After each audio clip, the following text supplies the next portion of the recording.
श्री शिवाय नमस्तुभ्यम। दोस्तों, आप सभी लोग जानते हैं कि 19 जून 2023 से यहाँ पर शुरू हो रहे हैं गुप्त नवरात्रे।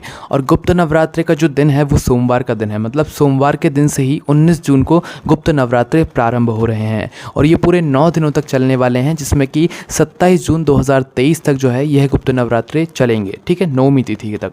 और दोस्तों, ये 9 दिन बहुत ही ज़्यादा विशेष है। गुप्त नवरात्रे नाम से ही समझ आता है कि इनमें सभी चीज़ें, सभी उपाय को गुप्त तरीके से किया जाता है और जो आपको फल मिलता है वो भी बहुत ही बड़ा होकर मिलता है, क्योंकि गुप्त दान जिस तरीके से हम करते हैं तो उसका हमें विशेष फल मिलता है, उसी तरीके से गुप्त नवरात्रि का भी फल होता है। तो इसीलिए आज की इस वीडियो में हम आपको गुप्त नवरात्रि में किए जाने वाले कुछ विशेष उपायों के बारे में बताएंगे। साथ ही में दोस्तों, गुप्त नवरात्रों के बीच में एक ऐसा दिन आ रहा है जिस दिन का इंतज़ार आप सभी लोग बहुत ही बेसब्री से करते हैं। ठीक है, तो चलिए दोस्तों, सबसे पहले हम लोग गुप्त नवरात्रि में किए जाने वाले कुछ विशेष उपायों के बारे में बात कर लेते हैं, जिन उपायों को करके आप अपने जीवन में बहुत सारी खुशहाली प्राप्त कर सकते हैं। ठीक है दोस्तों, अगर गुप्त नवरात्रि के बीच में या पहले से आपके जीवन में कुछ ऐसी समस्या चल रही है जो कि आपके जीवन में बहुत ज़्यादा दुख और कष्ट ला रही है, या आपका कोई काम है जो कि मतलब हो ही नहीं रहा है, आपने सब कुछ प्रयास करके देख लिए हैं, व्रत रख लिया है, उपाय करके देख लिए हैं, पर जब भी कोई काम नहीं बन रहा है, तो उस स्थान पर भी आपको गुप्त नवरात्रि में यह वाला उपाय करना चाहिए। या आपकी कोई ऐसी मनोकामना है जो कि लंबे समय से पूर्ण नहीं हो रही है, तो उस स्थान पर भी आपको यह वाला उपाय करना चाहिए। ठीक है दोस्तों, इस उपाय को आपको गुप्त नवरात्रि के पूरे 9 दिनों तक लगातार करना है। इस बात का ध्यान रखिएगा और प्रातःकाल सुबह सुबह करना है। ठीक है, तो सबसे पहले इस उपाय में आपको ज़रूरत होगी एक ऐसे फूल की जो कि आपको प्रतिदिन भगवान शिव जी पर चढ़ाने के लिए ज़्यादा मात्रा में मिल जाए। और फूल ऐसा होना चाहिए जो कि भगवान शिव जी पर चढ़ता हो, है ना।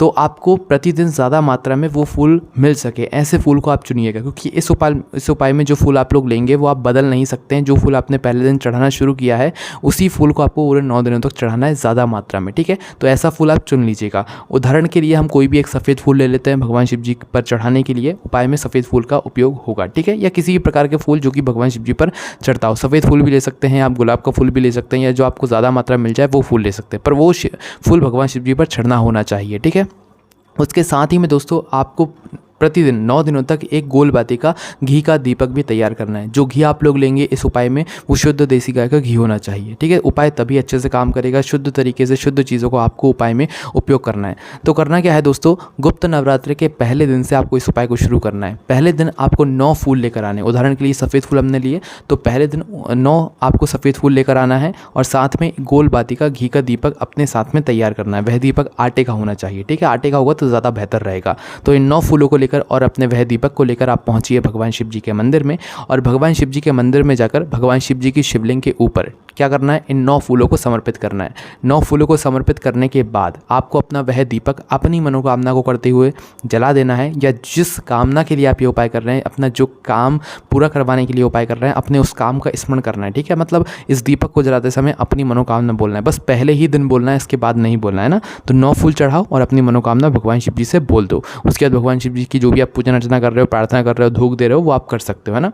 उसके बाद दोस्तों, पहला गुप्त नवरात्रि का ये दिन हो गया। अब दूसरा दिन जब आएगा दोस्तों, तो ये पहले दिन आपने 9 फूल चढ़ाए, दूसरे दिन आपको चढ़ाने होंगे 18 फूल। मतलब कि हमने 9 फूल और बढ़ा दिए हैं, है ना। तो दूसरे दिन आपको वही फूल, मतलब जो सफ़ेद फूल आप पहले दिन ले गए थे वही के वही सफ़ेद फूल आपको 18 लेकर जाने, साथ में गोल बाती का घी का दीपक भी लेकर जाना है। वही प्रक्रिया, आप भगवान शिव जी पर ये 18 फूल चढ़ाइए और अपना वह घी का दीपक लगाइए। अब आपको मनोकामना नहीं बोलना है, मतलब पहले दिन ही बोलना है ना। उसके बाद में जब तीसरा दिन आएगा दोस्तों, तो आपको 27 फूल चढ़ाने हैं। अब आप समझिए कि 9 का जो पहाड़ा होता है, उस 9 के पहाड़े के साथ में आपको पूरे 9 दिनों तक उतने फूल चढ़ाते जाने हैं। मतलब कि हर दिन 9 फूलों को बढ़ाते जाना है। पहले दिन 9 चढ़ाए तो दूसरे दिन 18 चढ़ा दिए, तीसरे दिन 27 चढ़ा दिए। मतलब हर बार 9 फूलों को हम बढ़ाते जा रहे हैं। तो 9 दिनों तक आपको 9 फूलों को हमेशा बढ़ा कर जो है भगवान शिव जी पर चढ़ाते जाना है। 9 के पहाड़े की तरह ही आपको चढ़ाना है ना। 9 के पहाड़े में जो भी जितने भी संख्या आती हैं उतने आपको चढ़ाते जाना है। तो जब 9वां दिन आएगा गुप्त नवरात्रि का, तो उस दिन पूरे 81 फूल आपको लेने होंगे। ठीक है, तो पूरे 81 वही के वही फूल होने चाहिए, फूल बदलना नहीं है। वही के वही पूरे 81 फूल लेकर भगवान शिव जी के मंदिर पहुंचिएगा और अपना वह घी का दीपक जला दीजिएगा। फिर पहले दिन आपको अपनी मनोकामना बोलनी है और आखिरी दिन भगवान से अपनी मनोकामना के लिए विनती करनी है, उनसे प्रणाम करना है, उनको धूप देना है। ठीक है, एक बार और आपको आखिरी दिन अपनी मनोकामना या जिस काम के लिए आप ये उपाय कर रहे हैं वह बोल देना है। तो इस उपाय को आपको पूरे 9 दिनों तक करना है। यह फूलों का विशेष रूप से आप ध्यान रखिएगा, फूलों को बदलना नहीं है। जो फूल आपने ले लिया वही का वही फूल आपको पूरे 9 दिनों तक उपयोग में लेना है और हर दिन 9 फूलों को बढ़ा कर भगवान शिव जी पर चढ़ाना है। साथ ही में एक घी का दीपक भी जलाना है। देखिए, कोशिश आपको ये करना है कि इस उपाय को आप सुबह सुबह प्रातःकाल ही मतलब कर लें, क्योंकि एक बार आपने अगर सुबह ही सुबह किया तो आप पूरे 9 दिनों तक सुबह ही करना पड़ेगा। पर अगर आपकी कोई दिक्कत है, कारणवश आप सुबह नहीं कर पा रहे हैं, तो आप शाम के समय प्रदोष काल में भी गुप्त नवरात्रि में इस उपाय को कर सकते हैं। पर सुबह कर रहे हो तो सुबह ही करना है, शाम को कर रहे हो तो पूरे 9 दिन तक शाम को ही करना है। इस बात का विशेष रूप से ध्यान रखिएगा। ठीक है, चलिए दोस्तों, अब हम बात करते हैं अगले उपाय के बारे में। दोस्तों, अगला उपाय जो है वो है गुप्त नवरात्रि में के जो 5वां दिन होगा, मतलब गुप्त नवरात्रि की पंचमी तिथि कब पड़ेगी। जैसे कि गुप्त नवरात्रि 19 जून से शुरू हो रहा है ना, तो 19 जून, 20 जून, 21 जून, 22 जून, 23 जून है ना। तो 23 जून 2023 को यहाँ पर है पंचमी तिथि। अब इस पंचमी तिथि के दिन किए जाने वाला एक ऐसा उपाय है जिस उपाय को करने के बाद जिस घर के बच्चा बच्ची का विवाह नहीं हो रहा हो या लड़का लड़की का विवाह नहीं हो रहा हो, उन लड़का लड़की का विवाह बहुत अच्छे तरीके से हो जाता है, अच्छी जगह पर होता है, भगवान भोलेनाथ के आशीर्वाद से होता है। ठीक है, अगर किसी भी तरह की अड़चनें आ रही हैं, किसी भी तरह की विवाह में समस्या आ रही हैं, तो आप यह उपाय गुप्त नवरात्रि की पंचमी तिथि को करके देखो, आपको निश्चित ही फल की यहाँ पर प्राप्ति हो जाएगी। ठीक है, तो इस उपाय में आपको करना क्या है, इस उपाय को अपने उसी बच्चे के हाथों से करवाना है जिसका विवाह नहीं हो रहा है ना। तो इस उपाय में आपको लेना है प्रातःकाल सुबह सुबह एक आम का पत्ता। किसका पत्ता? एक आम का पत्ता। और आपको 2 चीज़ें लेनी है, एक हल्दी लेनी है और एक रोली कुमकुम लेना है। ठीक है, 2 चीज़ें आपने ले ली, एक आम का पत्ता ले लिया है ना। अब दोस्तों, आपको इसके ऊपर 2 स्वस्तिक बनाने। कितने? 2 स्वस्तिक बनाने। सुन लिया आप लोगों ने। अब 2 स्वस्तिक कैसे बनाओगे? एक तो आप हल्दी का स्वस्तिक बनाओगे और दूसरा आप लोग रोली कुमकुम का स्वस्तिक बनाओगे। ये पूरा ही उपाय आपको अपने बच्चे के हाथों से ही करवाना है ना। तो ये 2 स्वस्तिक बनाकर आपको करना क्या है, 2 तरीके के अब आपको चावल ही बनाने हैं। एक तो हल्दी के चावल बना लो, मतलब थोड़े से चावल लेकर उनमें हल्दी मिला लो, और एक थोड़े से चावल लेकर उनमें रोली कुमकुम मिला लो। 2 तरीके के चावल बना लो। अब दोनों ही स्वस्तिक पर, जो आपका हल्दी का स्वस्तिक है उस पर तो आप रखो रोली कुमकुम के चावल है ना, और जो आपका रोली कुमकुम का स्वस्तिक है उस पर आप रखो हल्दी का चावल है ना। जो हल्दी के आपने चावल मतलब तैयार किए हैं वो रखो।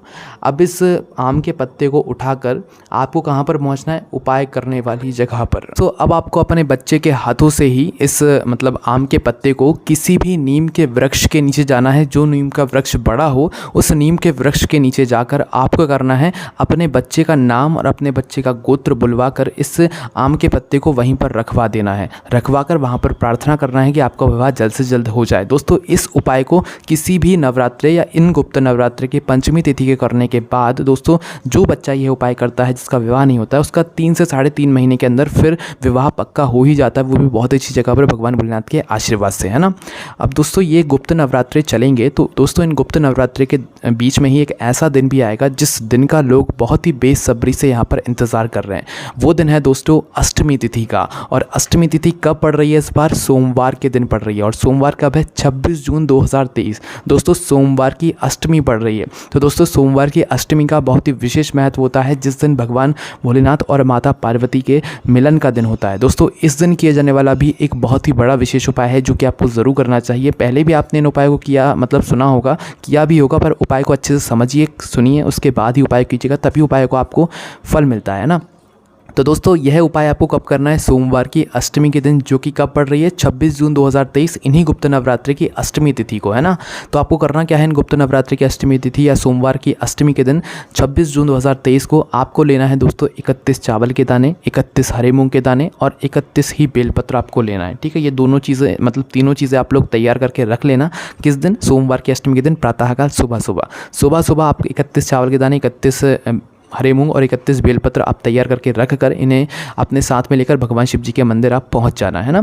अब मंदिर आप जब जाओगे तो अपने साथ में आप 1 लोटा जल भी लेकर जा सकते हो, या जो भी आप भगवान शिव जी के लिए पूजन सामग्री लेकर जाना चाहो वो लेकर जा सकते हो। ठीक है, तो सबसे पहले आप जैसे ही भगवान शिव जी की चौखट पर पहुँचोगे तो चौखट पर पहुँचते ही अपनी मनोकामना को करते हुए अपने वह 31 चावल के दाने निकालना है, और उनको निकालने के बाद आपको क्या करना है?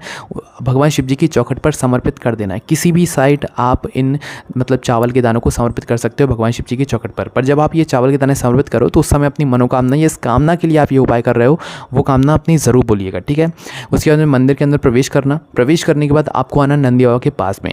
नंदी बाबा के पास में अगर आपने देखा होगा नंदी बाबा का पैर एक उठा हुआ होता है, हमेशा सभी नंदी के पैर एक उठे हुए होते हैं। तो उस उठे हुए पैर के पास आपको अपने 31 हरे मूंग के दाने लेकर निकालना है और वह 31 हरे मूंग के दाने आपको वहीं पर नंदी बाबा के पास में उठे हुए पैर के पास में समर्पित कर देना है और अपनी विनती भगवान नंदी बाबा से, भगवान भोलेनाथ से कर लेना है, ठीक है। तो 2 स्थानों पर आपने यह 31 चावल के दाने और मतलब हरे मूंग के दाने समर्पित कर दिए। अब आपके पास बचेंगे 31 बेलपत्र, है ना। अब 31 बेलपत्र को लेकर आना है आपको भगवान शिव जी के पास में। भगवान शिव जी के पास में आने के बाद दोस्तों 31 बेलपत्र की बीच वाली बड़ी पत्ती पर आप चाहें तो पीला चंदन का एक टीका लगा सकते हैं या स्वस्तिक बना सकते हैं या ओम लिख सकते हैं, वो आपकी मर्जी, लगाना चाहें तो लगा सकते हैं, अन्यथा कोई दिक्कत नहीं है ना।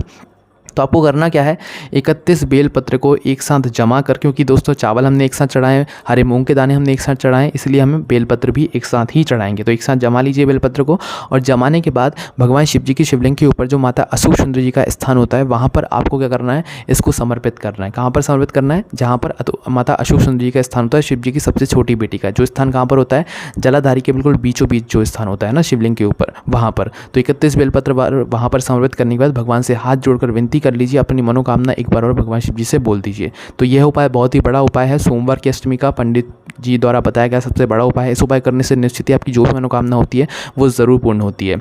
उसके बाद में दोस्तों गुप्त नवरात्रे की अष्टमी या नौमी तिथि के दिन किया जाने वाला एक और बहुत ही बड़ा विशेष उपाय हम आपको बता देते हैं, जिस उपाय को आपको तब करना है जब आपका किसी ने पैसा ले लिया हो और आपने उसे बड़ी मात्रा में पैसा दिया हो और अब वो आपका पैसा वापस ना लौटा रहा हो, आप उसे फ़ोन कर करके थक गए हो, आपने पूरे प्रयास कर लिए हो, आपका पैसा वापस नहीं आ रहा है, तो उस स्थान पर दोस्तों यह वाला उपाय इन गुप्त नवरात्रि की अष्टमी या नौमी तिथि पर आप करके देखना, वह खुद आपका पैसा लौटा कर जाएगा, ठीक है, इस उपाय को करने के बाद।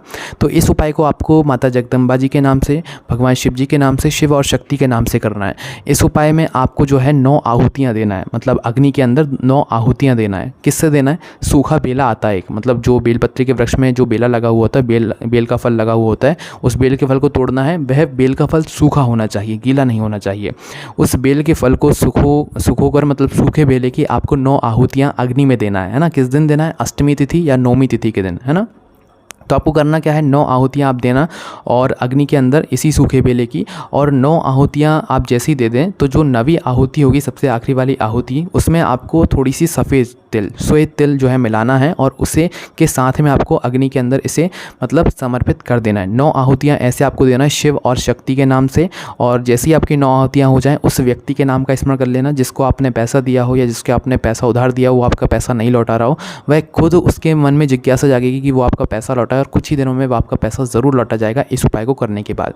तो दोस्तों ये वो उपाय थे जो कि आपको इन गुप्त नवरात्रि के मतलब में करने हैं, और गुप्त नवरात्रि के बीच में पड़ने वाली सोमवार की अष्टमी के दिन और अष्टमी और नौमी तिथि के दिन करने हैं। इन उपाय करने में अगर आपको कोई भी समस्या आती है तो आप हमसे कमेंट करके पूछ सकते हैं, और ज़्यादा जानकारी के लिए आप हमारी वेबसाइट भोलेनाथभक्ति.com का भी सहारा ले सकते हैं। ये सारे उपाय को आराम से वहाँ पर बैठकर पढ़ सकते हैं। कोई भी समस्या है कमेंट करके पूछ सकते हैं। ओम नमः शिवाय, जय भोले बाबा, श्री शिवाय, नमस्तुभ्यम।